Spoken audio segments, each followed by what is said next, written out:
Welcome back. It is 5:53. Douglas Murray, the associate editor of The Spectator and author of The Madness of Crowds, writes in The Sun today on the Huawei decision. Yesterday was a bad day for Huawei, a good day for Britain, and a great day for freedom.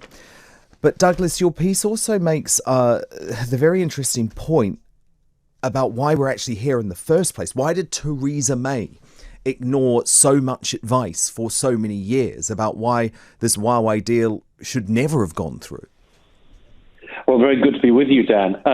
You're right. This is a big question that still remains. I'm not sure we'll ever have total transparency on the issue. But yes, the government of Theresa May started this issue, and the Boris Johnson government then continued it right up until yesterday. That is the involvement of the Chinese firm Huawei in the provision of the 5G and other networks in the UK. There are quite a lot of mysteries about this. One is that there are companies, including at least two American companies, who could provide, more than provide, the same technology and the same technological expertise as Huawei claimed to do.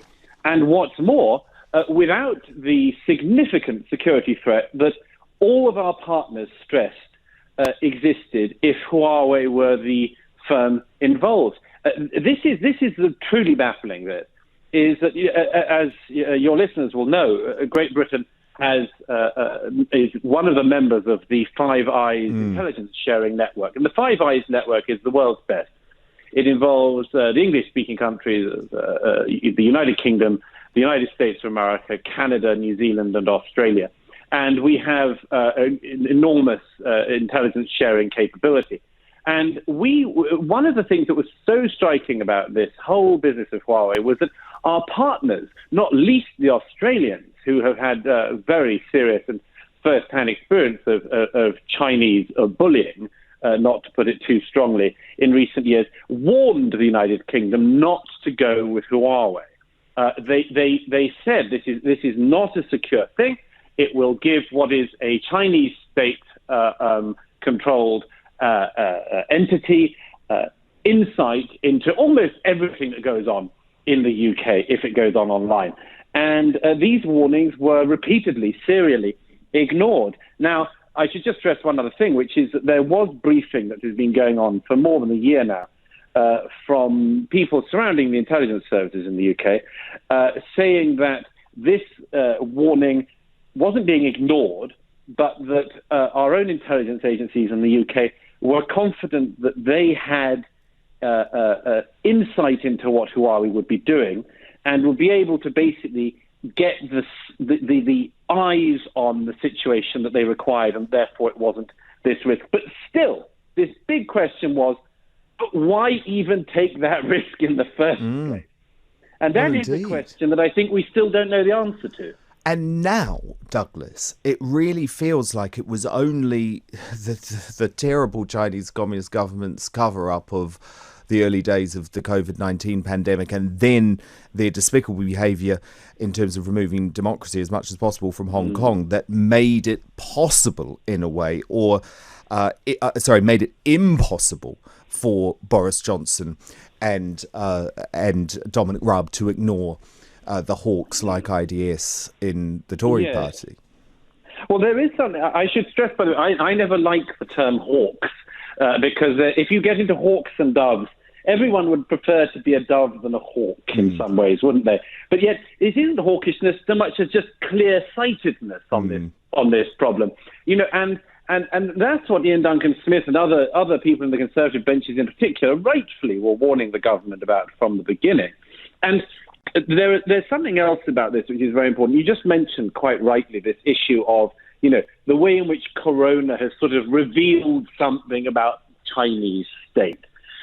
It is very important, this, and historically will go down as one of the most important shifts in Western relations with China.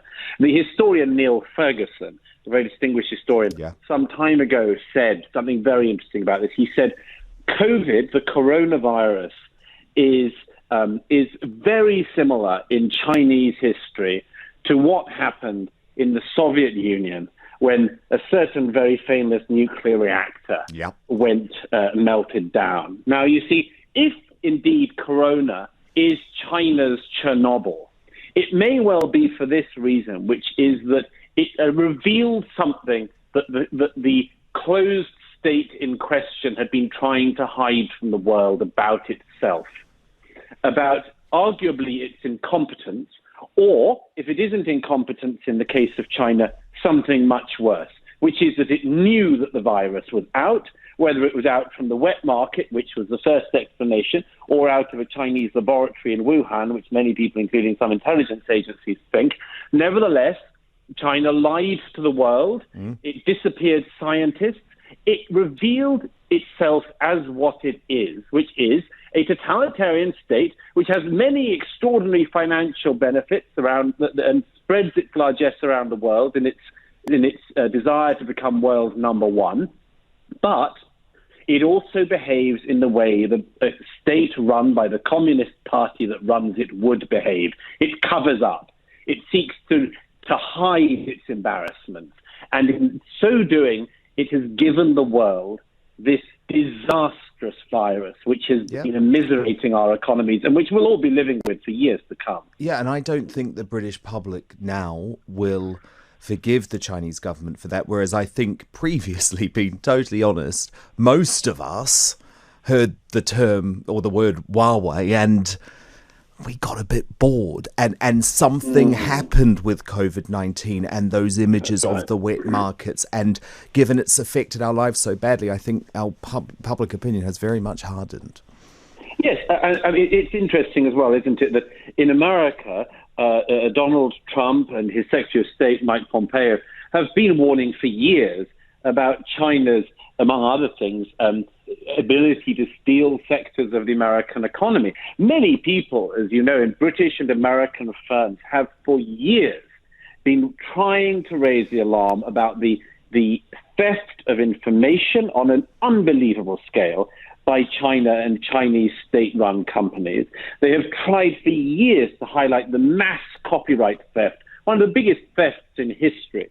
And basically the public, we weren't all that engaged in it. In America, people were engaged because they had been for some years presented accurately, as it turns out, with the fact that China, in seeking to usurp America as the world's sort of superpower, was stealing American jobs and whole sectors of the American economy. So the American public were well primed for this moment. I think the British public, by and large, this has been off our radar for some time. Yeah. We've had other issues. But the combination of the virus from Wuhan, the way in which the Communist Party of China has covered this up, and then the behavior of the Chinese authorities in Hong Kong is indeed a way in which I think that we all in the general public are going to be increasingly realizing this may be a state power that we need to do business with, but it is not a desirable partner. And we should, to any extent that we can, be disentangling ourselves, particularly our most sensitive parts of our infrastructure, from anything that can be controlled by the Communist Party of China. Douglas Murray, Associate Editor of The Spectator and author of The Madness of Crowds. It's an absolute pleasure to have you.